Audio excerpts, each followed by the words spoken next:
No pé da serra, no município de Cocalzinho de Goiás, bem pertinho da Serra dos Pirineus, a 135 quilômetros de Goiânia, se localiza a Fazenda Coqueiro. E é aqui que encontramos uma das poucas criações de gado curraleiro pé duro que existem no estado de Goiás. Bovinos rústicos típicos do sertão nordestino de regiões semiáridas. Mesmo no período de seca do Cerrado Goiano e pastagens de baixa qualidade, esse animal se destaca e permanece saudável. O gado curraleiro pé duro foi trazido para o Brasil pelos colonizadores e passaram por 500 anos de adaptação natural e recentemente foi reconhecido pelo Ministério da Agricultura como raça. Toda essa questão adaptativa, se a gente for observar lá dos primórdios onde esse animal foi trazido para cá, eram animais mais altos, animais com pelos mais longos e, consequentemente, hoje são animais um pouco menores, que isso favorece a adaptação ao calor. O pelo desse animal um pouco mais curto favorece essa adaptação ao calor. Então foram incrementos que o ambiente foi dando a esse animal, para essa seleção natural que esse animal sofreu.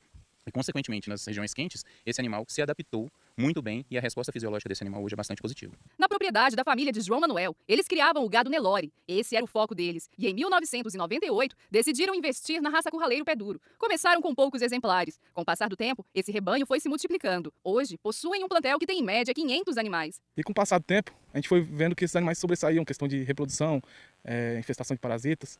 E foi quando nós decidimos focar só no curraleiro. Mesmo com todos esses anos de adaptação que favoreceu a criação desses animais, a raça entrou em processo de extinção durante o século XX, onde houve uma expansão das raças zebuínas, como o Nelore, que se destaca pelo porte avantajado, dentre outras qualidades. Em decorrência disso, o curraleiro foi substituído.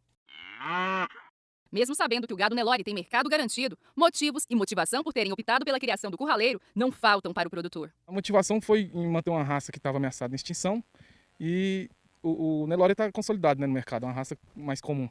E também essa questão do curraleiro ser mais resistente. Para a nossa região aqui é mais interessante, ele é menos agressivo, a natureza. A simplicidade no manejo da criação do curraleiro pé duro não se diferencia muito das outras raças. Várias raças podem ser criadas de forma extensiva. A grande diferença está na docilidade desses animais no manejo, na resistência desses animais em relação a alguns endos e ectoparasitas. Então, acaba que o custo de produção com esses animais é menor, porque nós vamos gastar menos com medicamentos para controlar um carrapato, para controlar algumas verminoses. E os animais da raça curraleira, eles conseguem apresentar um desenvolvimento, mesmo que eles estejam em pastagens de baixa qualidade. E quem fica contente é o produtor, que tem um investimento menor em relação às outras raças que já criou. A alimentação deles, na época da seca, é perfeita.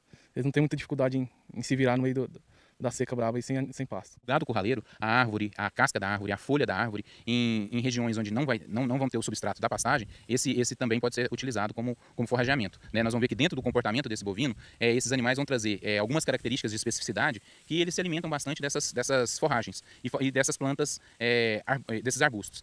A gente vai ver também que é um animal, né, o gado curraleiro, ele é bastante resistente a algumas plantas tóxicas, né, que em outros manejos com os outros animais, com outras raças, pode trazer alguma toxicidade, como algum aborto, alguma morte para o animal, e o curraleiro ele tolera muito bem essas plantas tóxicas. Existem estudos mostrando essa tolerância em relação a essa resistência à toxicidade dessas plantas. A rusticidade, o comportamento dócil, a carne saborosa com marmorização e maciez, o couro macio e resistente e ainda com uma produção de leite de alto padrão de qualidade. São algumas vantagens que o curraleiro oferece para o produtor em relação a outras raças criadas aqui no Brasil. É um animal que ele é utilizado para a produção de carne. Né? Existem estudos que apontam para um melhoramento genético feito em alguns plantéis para a produção de leite, mas ainda bastante incipiente, bastante iniciais, né? Mas hoje, basicamente, ele é destinado para a produção de carne, né? Onde nós vamos ter uma carne com sabor um pouco mais diferenciado, uma qualidade um pouco diferenciada, que isso traz um subsídio para o produtor na hora do comércio. Pode ser considerado uma carne nobre. Sem dúvida alguma. É uma carne nobre, com uma maciez bastante peculiar e um gosto bastante peculiar à carne desse animal. Isso é uma carne que a gente tem certeza que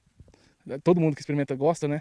E que vai ser, assim, uma novidade no mercado. O resgate da tradição de criar o gado curraleiro, o aumento da produção para fins comerciais, a certificação de origens de animais no estado de Goiás para abastecer as gôndolas dos supermercados é um dos objetivos do grupo de pesquisa da raça curraleiro pé duro, que a veterinária Maria Ivete faz parte, e ela dá dicas para o produtor que quer iniciar a criação da raça. O primeiro passo seria ele entrar em contato com o grupo de pesquisa, que está desenvolvendo vários projetos com essa raça, saber no estado de Goiás onde nós temos criadores, né, que têm disponibilidade de vender exemplares desses animais, né, que hoje nós temos um grande problema que nós temos poucos exemplares para reprodução. Então, muitas propriedades elas podem ter aí uma quantidade de 300 ou 400 animais, mas ainda não têm disponíveis matrizes e reprodutores para venda. Então, essa é a nossa grande dificuldade. Então, para que a gente, através do grupo de pesquisa, nós possamos selecionar da onde em que podem ser comprados esses animais, evitando também problema de consanguinidade, porque nós já temos várias pesquisas desenvolvidas sobre várias propriedades, várias criações, então nós sabemos da onde que podem ser obtidos esses animais, né, para possíveis cruzamentos.